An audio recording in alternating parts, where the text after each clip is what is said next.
সোনারপুরে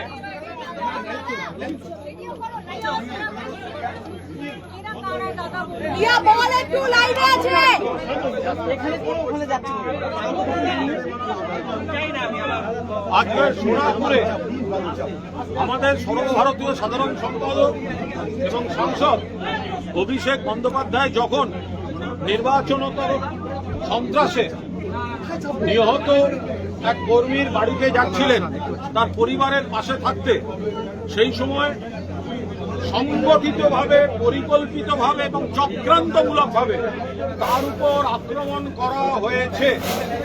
এর মূল দায় পুরোপুরি ভারতীয় জনতা পার্টি এবং তার প্রশাসনের।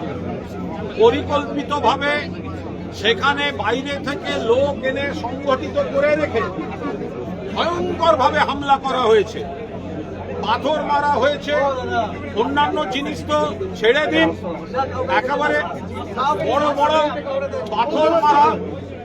কি কারো কথা বলছেন? পাথর মারা হয়েছে। আপনারা দেখবেন মাথায় কপাল গুনে সেই সময় হেলমেটটা ছিল বলে তাকে শারীরিকভাবে নির্যাতন করা হয়েছে। এমনিতেই তার চোখে প্রবলেম আছে, সেখানে নানাভাবে নিগ্রহ করা হয়েছে। তার মধ্যেও তিনি সহকর্মীর, সেই প্রয়াত সহকর্মী, নিহত সহকর্মীর বাড়িতে গেছেন, কিন্তু শারীরিকভাবে তিনি বিধ্বস্ত। যেভাবে তাকে মারধর, নিগ্রহ করা হয়েছে, হামলা করা হয়েছে, আক্রমণ করা হয়েছে, কোনো পুলিশি ব্যবস্থা রাখা হয়নি। তিনি জানিয়ে গিয়েছিলেন, তা সত্ত্বেও পুলিশি ব্যবস্থা রাখা হয়নি।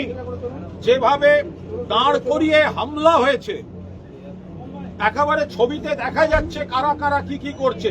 স্লোগান হচ্ছে জয় শ্রীরাম। এরপর যখন তাকে অ্যাপোলো হাসপাতালে নিয়ে যাওয়া হয়, সেখানে খুব খারাপ অভিজ্ঞতা। হাসপাতাল কর্তৃপক্ষ চাপে আছেন, দীর্ঘক্ষণ কোন রকম চিকিৎসা ছাড়া। শোনা যায় যে বলা হচ্ছে অনুমতি নিতে হবে। আরে কার অনুমতি নিতে হবে? একজন জখম ব্যক্তি এসছেন, তার অনুমতি চিকিৎসায়। আমরা বুঝতে পারছি হাসপাতাল কর্তৃপক্ষ চাপে আছেন। সেখান থেকে আনা হয়েছে বেলভিউতে, এখন তিনি আইটিইউতে চিকিৎসাধীন। চিকিৎসক দেখেছেন এবং সমস্ত রকম পরীক্ষা আনুষঙ্গিক সমস্ত চলছে, কিন্তু পুলিশ প্রশাসনের শীর্ষ মহল থেকে চাপ আসছে এই বেলভিউয়ের উপরেও যে তাকে অ্যাডমিট রাখা যাবে না, এখনই হাসপাতাল থেকে ছেড়ে দিতে হবে। এই ভয়ঙ্কর অভিজ্ঞতা আসছে। ডাক্তারবাবুরা অ্যাডমিট করেছেন, আইটিইউতে চিকিৎসা চলছে, পরীক্ষা নিরীক্ষা চলছে। হসপিটালে একজন জখম ব্যক্তি চিকিৎসাধীন হবেন, তার উপর কেন প্রশাসনের চাপ আসার অভিযোগ থাকবে? এটা হচ্ছেটা কি? আমাদের অভিষেক বন্দ্যোপাধ্যায়, তাকে যেভাবে আজকে হামলা করা হয়েছে, তাতে আইন শৃঙ্খলার কি পরিস্থিতি, প্রতিহিংসার রাজনীতি কোথায় যেতে পারে, কিভাবে সংগঠিতভাবে বাইরে থেকে লোক এনে আগাম তাহলে তৃণমূল নেতারা, নেত্রীরা আমাদের আক্রান্ত বা নিহত সহকর্মীদের কাছে যখন যাব, সেই পরিবারে যখন যাবেন আমাদের শীর্ষ নেতা নেত্রীরা, তখন কি আগাম খবর থাকলে এইভাবে লোক এনে এইভাবে একেবারে প্রাণঘাতী আক্রমণ করা হবে? আজকে তো কার্যত খুন করার চেষ্টা হচ্ছিল। আজকে তো কয়েকজন তাকে রক্ষা করেছে এবং তার মধ্যে দু একজন সাংবাদিকও আছেন। আমরা সেই সাংবাদিকদেরও ধন্যবাদ দিচ্ছি। তারা কভারেজের ফাঁকে যখন দেখছেন মাথায় আঘাত করা হচ্ছে, টেনে নিয়ে যাওয়া হচ্ছে, প্রাণঘাতী হামলা করা হচ্ছে, তারা কিন্তু অভিষেকের প্রাণ বাঁচানোর কাজেও তারা একজন সচেতন নাগরিক হিসেবে কাজ করেছেন। যে ভয়ঙ্কর ঘটনা ঘটেছে, এর প্রত্যেককে আইডেন্টিফাই করে কেন পুলিশ ছিল না, কার নির্দেশে পুলিশ ছিল না। যে অভিষেক বন্দ্যোপাধ্যায়কে কমাস আগেও ভারতবর্ষের দূত হিসাবে যে সাংসদদের পাঠানো হচ্ছিল পৃথিবীর বিভিন্ন দেশে, তার মধ্যে অন্যতম সেরা মুখ বাংলার অভিষেক বন্দ্যোপাধ্যায়। তিনি যখন যাচ্ছেন, তাকে আক্রমণ করা হচ্ছে, দীর্ঘ সময় কোনো পুলিশ নেই, কোনো নিরাপত্তা নেই। এটা হচ্ছে কি করে?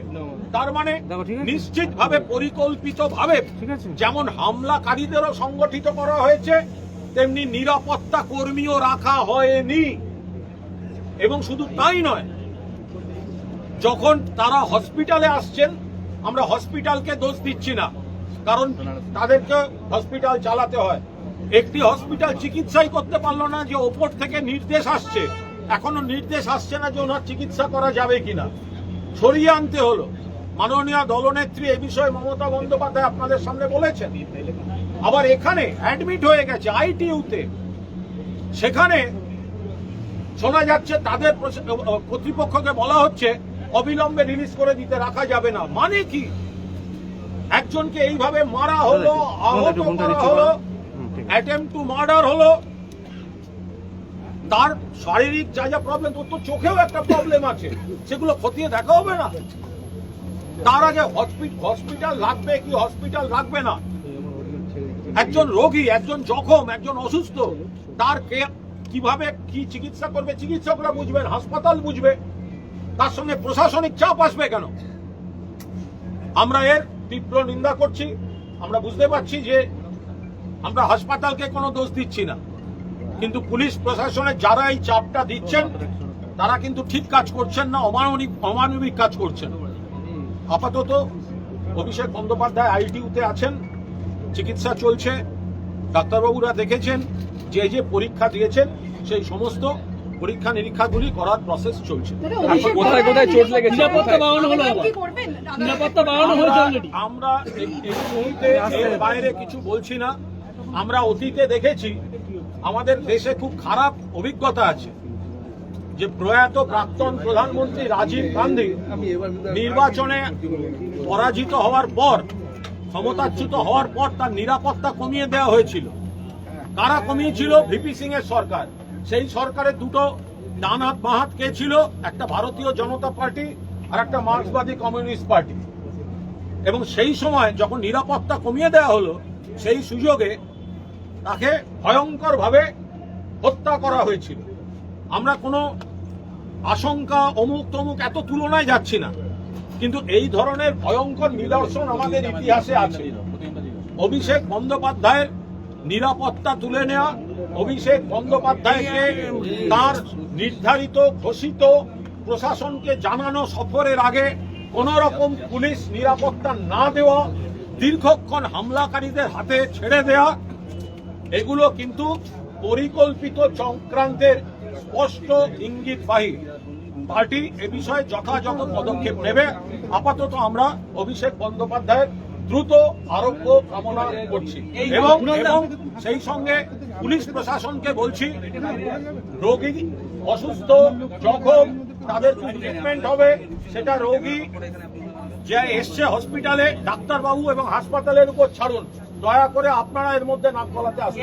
এই ঘটনার কি কোনো পুলিশি অভিযোগ হয়েছে বা দলনেত্রী? আমরা সেগুলো দেখছি, আমরা সেগুলো সমস্ত খতিয়ে দেখা হচ্ছে। নিশ্চিতভাবে আইনি যা যা ব্যবস্থা নেওয়া সম্ভব, যেগুলি যা যা আইনি পদক্ষেপ আছে, তা সবকটি পার্টির তরফ থেকে করা হবে। রাজনৈতিক মোকাবেলায় কোনোভাবে করা হবে? এগুলো না, এটা তো সবে হয়েছে। আমরা আগেও দ্রুত আরোগ্য কামনা করছি।